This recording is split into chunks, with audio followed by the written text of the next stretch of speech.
मुंबईमध्ये जेव्हापासून पावसानं जोर धरलेला आहे तेव्हापासून झाडं कोसळण्याचं सत्र सुरू आहे। पुन्हा एकदा 2 ठिकाणी झाडं कोसळलेली आहेत। दादरच्या मीनाताई ठाकरे फुल मार्केट या परिसरामध्ये झाड कोसळलेलं आहे, तर माटुंग्यामध्ये सुद्धा झाड कोसळून 2 वाहनांचं नुकसान झालेलं आहे। दादरमधली ही दृश्य आपण पाहतो। ही 2 दृश्य आहेत। दादरमध्ये जुनं असं वडाचं झाड कोसळलेलं आहे। सुदैवाने यामध्ये जीवितहानी झालेली नाहीये। माटुंग्यामध्ये सुद्धा झाड कोसळलेलं आहे आणि यामध्ये 2 वाहनांचं मोठं नुकसान झालेलं आहे। आणि या संदर्भात अधिक माहितीसाठी आपण जाणार आहोत आमचे प्रतिनिधी ओम देशमुख यांच्याकडे। ओम, सातत्याने महापालिकेकडून झाडं कोसळण्याच्या घटना घडल्यानंतर सांगितलं जातं की आम्ही झाडांचं ऑडिट करतोय, तसंच जे संबंधित आहेत अधिकारी त्यांना आम्ही आदेश दिलेले आहेत, मात्र तसं होताना दिसत नाहीये। सातत्याने झाडं कोसळत आहेत। सुदैवाने या दोन्ही घटनांमध्ये जीवितहानी झाली नाहीये, हेच खूप महत्त्वाचं आहे।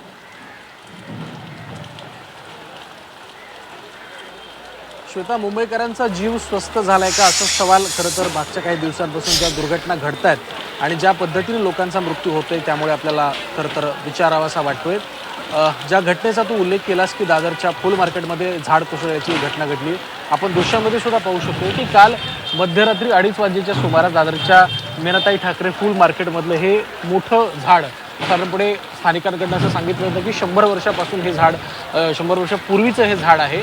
हे झाड या ठिकाणी पडलं आणि रात्रीपासूनच खरं तर या सगळ्या घटनेनंतर या ठिकाणचं जे काही मदत कार्य आहे ते सुरू झालेलं आहे। आपण दृश्यांमध्ये सुद्धा पाहू शकतो की कशा प्रकारे झाडाची जी छाटणी आहे ती करण्यात आलेली आहे, झाड तोडण्यात आलेले आहे। एक एक करून हळूहळू करून प्रक्रियेनुसार हे सगळं जे मदत कार्य आहे ते राबवलं जाते। या सगळ्या प्रकारानंतर जेव्हा हे झाड पडलं त्यावेळेला सुदैवानं कुठलीही जीवितहानी झाली नसली तरी सुद्धा 100हून अधिक गाड्यांचं नुकसान मात्र या दुर्घटनेमुळे झाल्याची माहिती स्थानिकांकडून देण्यात आलेली आहे। प्रशासनाचे अधिकारी असतील, महापालिकेचे अधिकारी असतील, हे सगळे या ठिकाणी दाखल झालेले आहेत। मनसेकडनं सुद्धा या ठिकाणी पाहणी करण्यात आली। आत्ताच मनसेचे गटनेते यशवंत किल्लेदार हे सुद्धा या ठिकाणी पाहणी करून गेलेले आहेत। परंतु मुद्दा असा आहे की खऱ्या अर्थानं इतक्या महिन्यांची सगळी पूर्वतयारी करून सुद्धा अशा प्रकारच्या दुर्घटना जेव्हा घडतात तेव्हा त्याची जबाबदारी नक्की कोणाची? केवळ आयुक्त आणि महापौरांनी पाहणी करून हे सगळे प्रश्न सुटणार आहेत का? एकमेकांवर जबाबदारी ढकलून एकमेकांचे राजीनामे मागून हा प्रश्न सुटणार आहे का?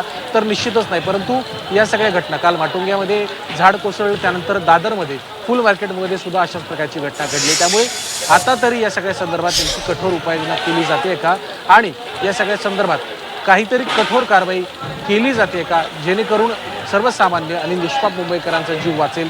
हीच अपेक्षा आता खऱ्या अर्थानं प्रशासनाच्या कडे नागरिकांकडे व्यक्त केली जाते। त्यामुळे प्रशासन काय कारवाई करते, कुठल्या उपाययोजना राबवते आणि मुंबईकरांचा जीव वाचण्यासाठी नेमकं काय प्रशासनाकडनं खबरदारी घेतली जाते? नक्कीच तुम्ही खूप महत्त्वाचा मुद्दा मांडलेला आहे। निलंबन होत राहील, कारवाई होत राहील, पण त्या होण्यापूर्वी अशा घटनाच घडू नये यासाठी खरं तर पावलं उचलणं गरजेचं आहे आणि ते मुंबई महापालिका उचलेल अशी आपण आशा करूया।